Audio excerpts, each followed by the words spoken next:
E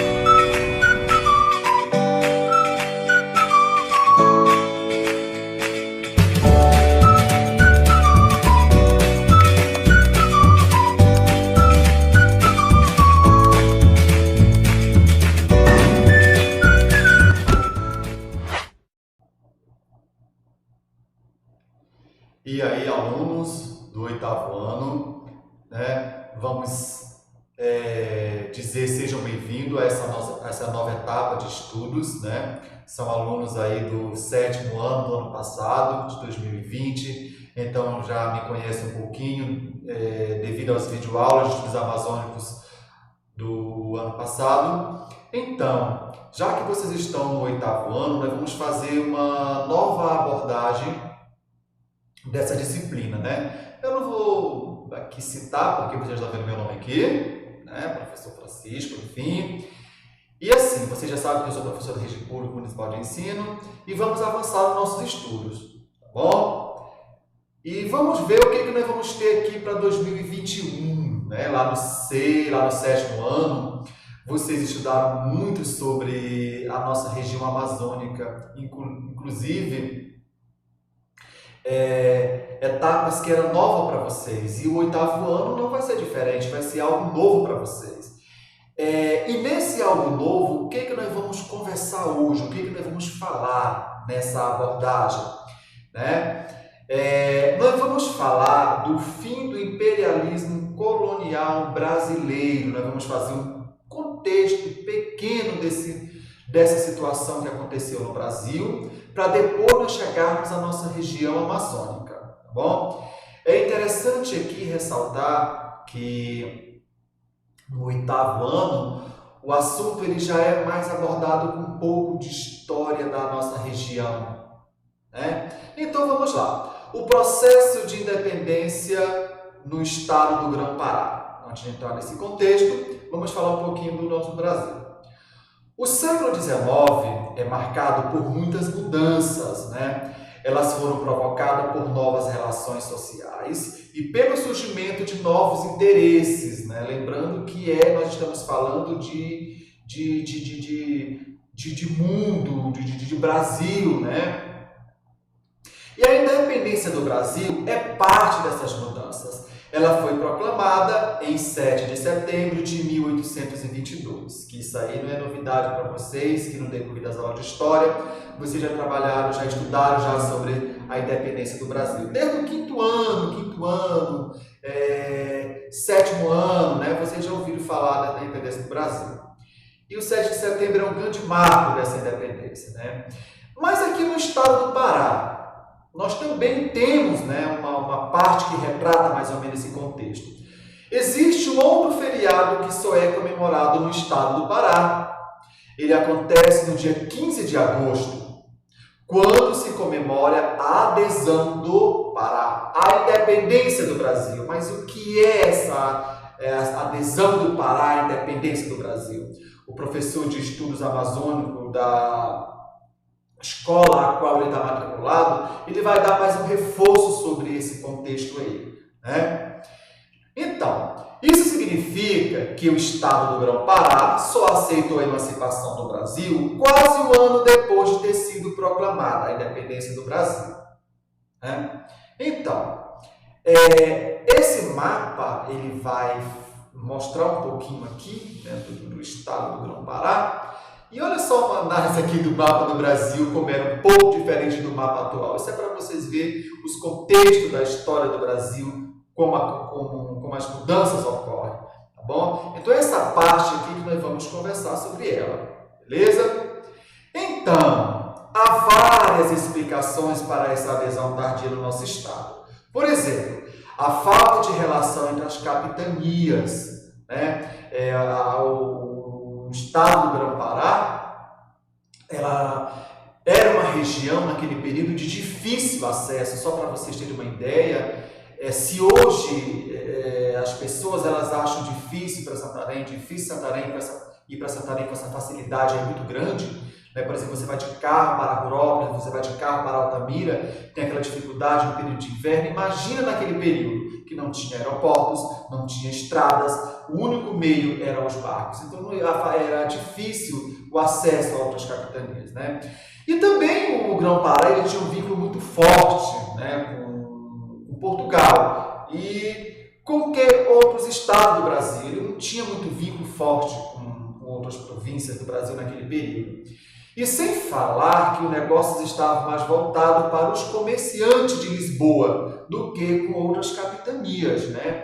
Lisboa, naquele período, naquele tempo, como ainda hoje a capital de Portugal, né?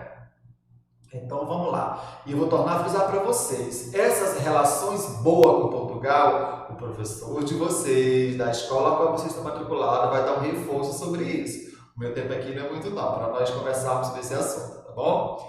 Então, e nesse contexto aqui na Amazônia, no Grão-Pará, nós tínhamos duas classes dominantes aqui, que completavam essa massa aqui no Grão-Pará. Olha só, os brasileiros e portugueses. Conflito de afirmação. Para compreendermos melhor mais alguns aspectos que explicam a adesão tardia do Pará à independência, precisamos refletir melhor sobre alguns grupos sociais, né, por espaços políticos econômicos, né? E o que quem seriam esses grupos sociais? É o que nós vamos ver daqui a pouco. Bom, a crise do pacto colonial e os conflitos entre portugueses do reino e da colônia. É aqui que nós vamos compreender, né, quem eram os portugueses do reino e da colônia. Mas antes, eu vou dizer para vocês que sempre eu falei nos meus vídeos desde 2020, temos que ir para o campo da pesquisa, Primeiramente, faço uma análise, uma pesquisa, uma biografia do que foi esse pacto colonial. E eu creio que você já viu isso em história, na disciplina de história, né? Então, o pacto colonial, ele estabelecia que o Brasil deveria ter relações comerciais apenas com Portugal. O Brasil não tinha que fazer relações comerciais com outros países da Europa, né?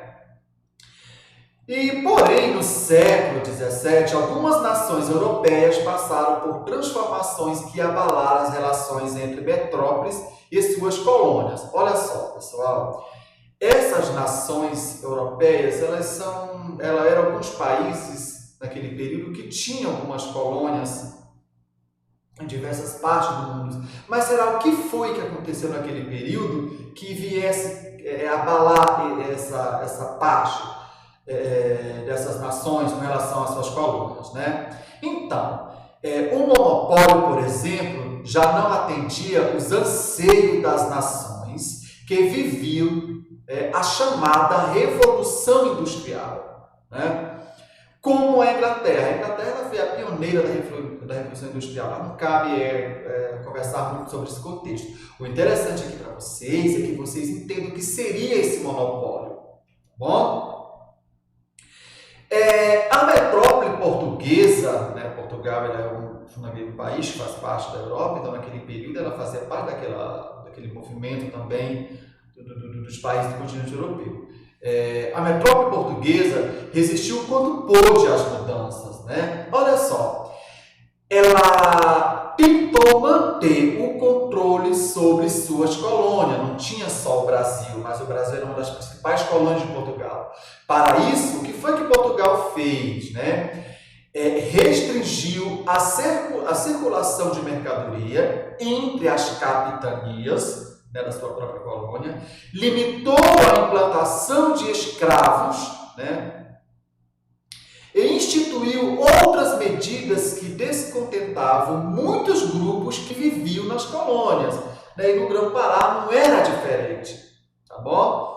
E entre esses grupos que viviam no Grão-Pará, nós agora vamos falar eles que eu citei agora há pouco, né? Que eram os portugueses de Portugal, os portugueses do Brasil. Então, entre eles, os portugueses do Brasil ou brasileiros, né? Quem eram esses povos?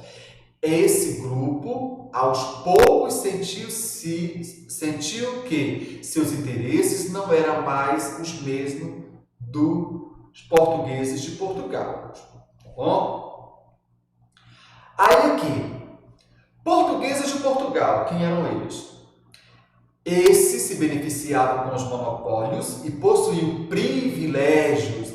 Já os brasileiros, né, que eram os portugueses no Brasil, eram os mais exigidos em pagamento de taxas. Aí vai começar a criar um conflitozinho aí. Como que uma parte da população já se cobra imposto mais intensivo e outra não, né?